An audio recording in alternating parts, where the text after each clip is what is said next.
आका सबसे ज्यादा बरकत कौन से निकाह में है? हुजूर ने फरमाया इन्न अअज़म निकाहि बरकतन ऐसरुहु मऊनतन औ कमा क़ाल रसूलुल्लाह सल्लल्लाहु अलैहि वसल्लम।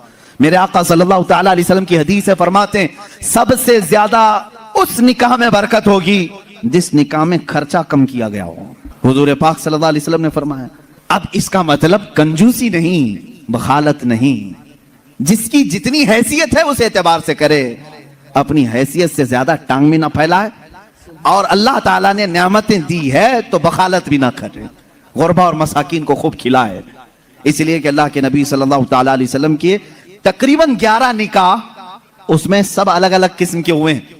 जब हजरत खदीजा से निकाह हुआ था, हुजूर की उम्र 25 साल की थी और आप तिजारत कर रहे थे और तिजारत का माल था। आप सल्लल्लाहु ताला अलैहि वसल्लम ने जो निकाह फरमाया उसमें लोगों की दावत भी हुई।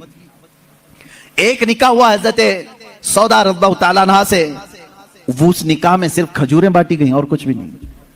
फिर हुजूर सल्लल्लाहु ताला अलैहि वसल्लम ने हजरत ज़ैनब से निकाह किया, हजरत मैमुना से निकाह किया, उसमें तो बकरा ज़बह करके वलीमा किया हुजूर पाक ने, और उतनी बड़ी दावत किसी और में नहीं। क्यों? ये मैं हालात बता रहा हूं। जब तुम्हारे पास माल था या माल आया है उस एतबार से तुम्हें करने की इजाजत है, और जब ना हो तो कर्जा लेकर के दिखावा करने की इजाजत शरीयत ने नहीं दी है। शादियों के लिए इस तरह से लोग मकरूज हो जाते हैं।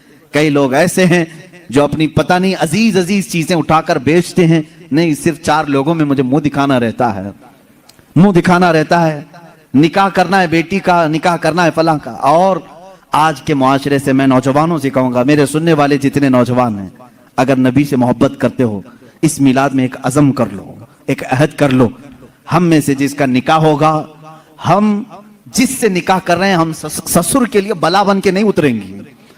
हाँ, आज बहुत सारे दामाद बला बन चुके हैं, बला हैं, वो वबा हैं, इसलिए कि बेटी एक बार दिया है और ये बीमारी जिंदगी भर की लगा लिया है। हाँ, कई लोग हैं ऐसे, कड़वी जरूर है मेरी बात, जिसने अपनी बेटी दिया है और वो पीछे लग गया है।